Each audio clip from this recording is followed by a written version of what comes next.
Yes, I am Manuela. I am an ordained priest in the Church of England.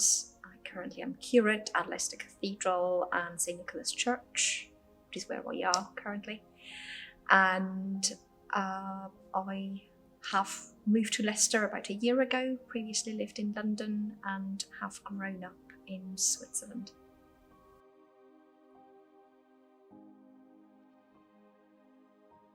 One of the negative ones is like memories of like coming in and out of churches and like each and every time being asked, where are you from? So where are you really from? What's your accent from?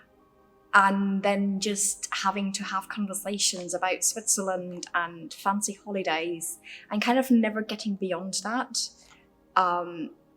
It's like, I do understand that people are doing it from a point of like they are interested and they want to like be nice, but because it's like so constant and it feels like it's just narrowing me down to not being from England, it can feel quite like oppressive. So yeah, I think that is one of the experience of welcome that haven't been so nice. So I think a very positive one I have is actually from when I moved here to Leicester and came to Leicester Cathedral. And at Leicester Cathedral since like over a year ago now, we pray the Lord's Prayer in different languages in the Sunday morning Eucharist.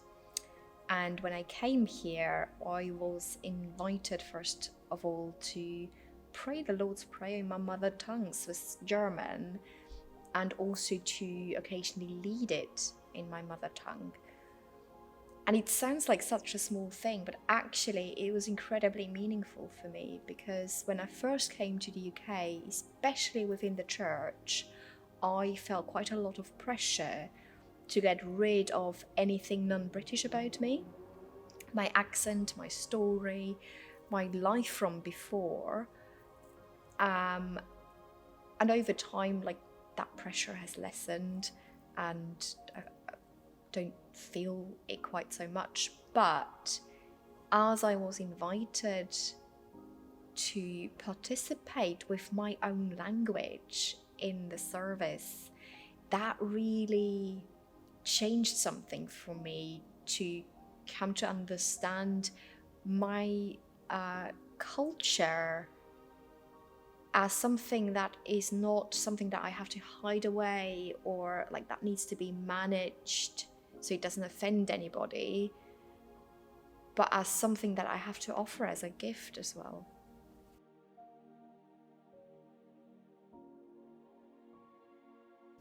For myself, one of the things that has become increasingly important in that thinking is the belief that we have as Christians and we share with people of Jewish faith as well, is that all human beings are made in the image of God. And so what this means for me is that in each and every human being I encounter somebody who reflects a little bit of who God is back to me. No matter what their ethnicity, their culture, their identity, no matter their religion even, they reflect something back to me of God. And for us as a church, I think that also then means that if our worship and our life together just reflects one kind of fairly uniform group of people, we rob ourselves of the diversity that is a gift and that helps us to get more glimpses of glory of who God is and understand more of the fullness of God, because God cannot be contained in just one human being or one kind of human beings. That's why there is such diversity of human beings around the globe.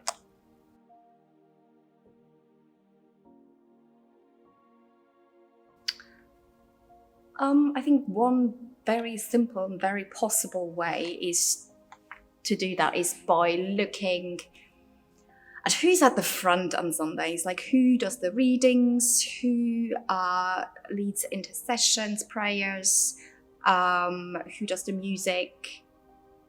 Is that representative of the diversity we have in our congregation? And if it's not, changing that and just asking people who are not represented to join in and do a reading or lead prayers or maybe preach or do music, whatever their giftings are and interests are.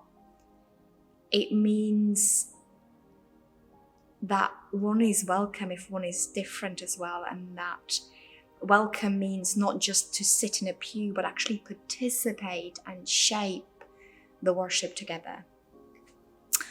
And then one very radical way, and going like a few steps further to that, I'd say, is to not just kind of keep doing the same kind of worship, but having different people do it, is to actually let people with their different cultures take on responsibility for a part of the liturgy of the service and lead it from within their culture, from their experiences. And that can then radically change how a service looks like and how our worship looks like together. And rather than it being a performance where everybody else just watches and like thinks it's like lovely what they are doing here at the front, but that has nothing to do with me, it being actually leading and not being a performance, but the congregation participating with it.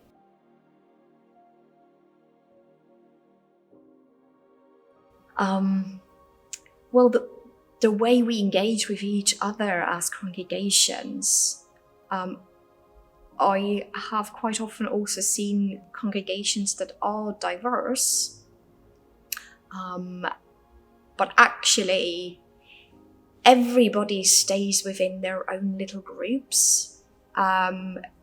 Nobody crosses ethnic or cultural boundaries, and all the closer relationships are within one's own cultural or ethnic group. And so I think it's a learning of how do we build relationships that are meaningful with people from other cultural backgrounds, people who are different from ourselves, no matter who we are, no matter what our own cultural background is. That then starts to shape how one lives together as a church, how the life of the church is shaped, how the worship is shaped, because as we listen to each other, we suddenly might get ideas of like, oh, actually, this is something you could bring to our life together. Maybe you could lead this bit of the service next Sunday, or maybe you could like do an evening around this thing that you're passionate about.